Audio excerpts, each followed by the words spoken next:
Hello everybody, can we believe that it is that time of year again to set up a new bullet journal for the year? 2025 was such a great year and I cannot wait to see what this year has in store. So, the first page, the name page, I feel like it is a universal struggle that everyone has a problem writing their name.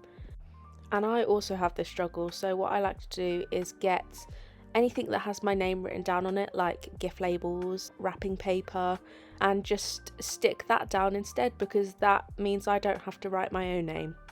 The first thing that I do is write a letter to myself so that I can read it at the end of the year. I think this is a great way of tracking progress and seeing how I've improved throughout the year.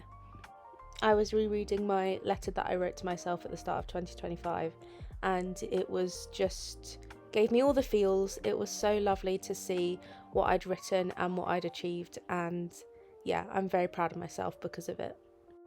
So I was thinking about what themes I wanted to use for this year, and there was a lot of, when I was thinking about what I wanted for 2026, the word that kept coming to mind was rebuilding. This year I really want to find what works for me, what routine I find best, and what makes me happy, and what also doesn't work. And so I chose a brick theme. I used my Mildliners, my Crayola Supertips, and my Stabilo Boss highlighters to make the bricks. This was super easy because I was essentially just highlighting my page. I'm not a very creative, artsy journaler. I find it really hard, so this was really nice and simple. The page that I'm doing right now is the photo of me page. I just printed a photo of me that I took a couple of days ago from my sprockets. I always thought, why would I want to open my journal and see a photo of me? But it is nice on a hard day to open the page and see a very smiley Zoe. It's also just a really lovely memory to have, I think. But back in there with the highlighters, building those bricks, kind of making like a window around my face. We're rebuilding.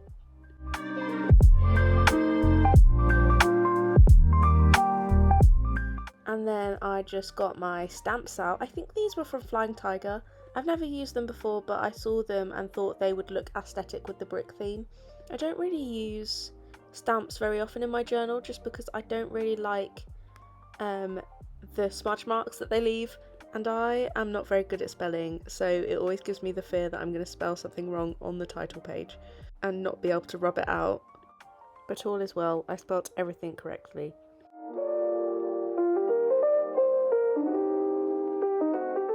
As I said before, I am not very artistic, so I don't do fancy titles. I just wrote 2026 with my Tombow dual brush pen. And then we go, first spread done. So the next page is my goals page. Now this is a page that I love very much because at the start of the year there's so much going on in my head where I'm like, I want to do this, I want to do this, and this is where I get to just write it all. Going back in with the stamps and the bricks, and then I just made 4 boxes around the page.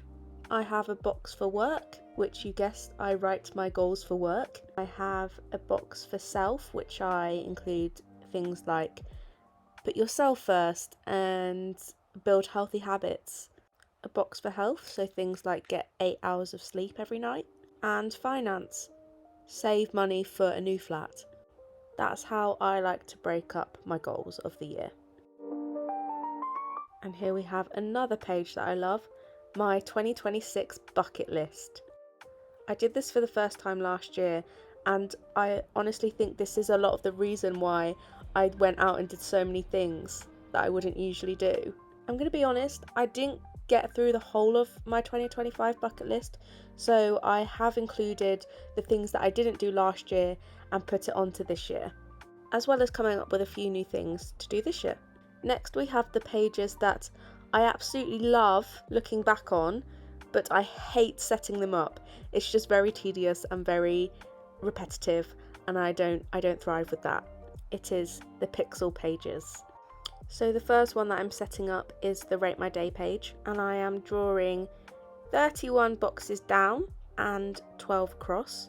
So we've got the number of days in the month going downwards and we've got the month going across. And it just means every day has a square that I can colour in.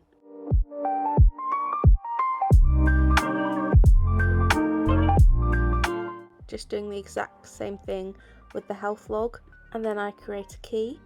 So on the rate my day, we've got 5-star, 4-star, 3-star, 2-star, 1-star day, and then I will colour the day in based on how I feel. And then the health log key, I've just written things like, well, cold, flu, headache, period pain, things like that. As much as I despise setting them up, they are a really good thing to look back on and just see quickly at a glance how I was feeling that day.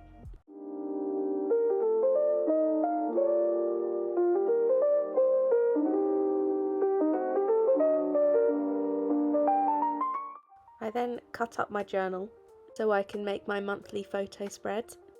I make this like a little book within a journal. This is how I set it up last year and I really enjoyed it, so this is why I've done it again, because it works for me. It also just means that I don't have all my monthly photos spread out across 2 different pages. I have it in one right in front of me. We are back with the bricks, so I'm just highlighting bricks around the pages. Nice and easy, just how I like it.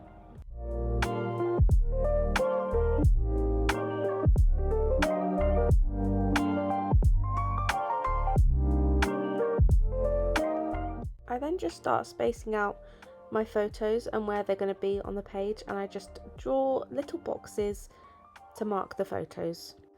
And I do this across every page until I get 12 boxes. One of the things I tried to do last year was have a song series film of the month that I enjoyed, and that just didn't work for me. I didn't enjoy doing it, so that has gone in the bin this year. We are solely just doing photo of the month. I really love how these pages come together, and I really enjoy that it doesn't get finished until the end of the year. It's quite fun. To finish the page, I just get out my stamps again and I write the month above the space for the photo.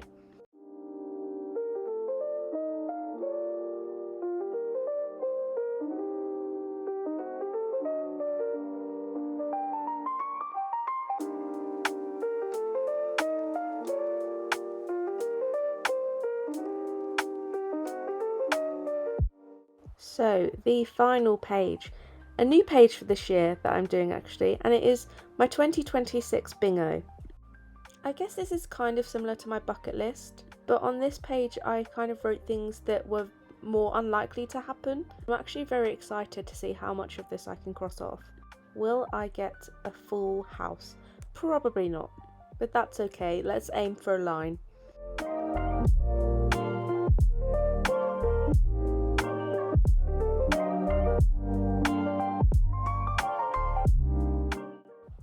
And that is my 2026 setup. I think there's a lot of scary things happening this year, but ultimately it's going to be a fantastic year and I can't wait to spend another year journaling. I love it. And I am sending you so many well wishes for the new year. 2026 is going to be your year.